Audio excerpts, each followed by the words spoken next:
You ask Tiger to solve. This deals with linear equations with one unknown. The final result is b equals 3. Let's solve it step by step. Group all constants on the right side of the equation. Subtract 2 from both sides. Simplify the arithmetic.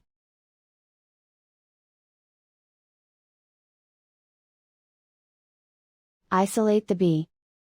Divide both sides by 7. Simplify the fraction. Find the greatest common factor of the numerator and denominator. Factor out and cancel the greatest common factor. And so the final result is b equals 3.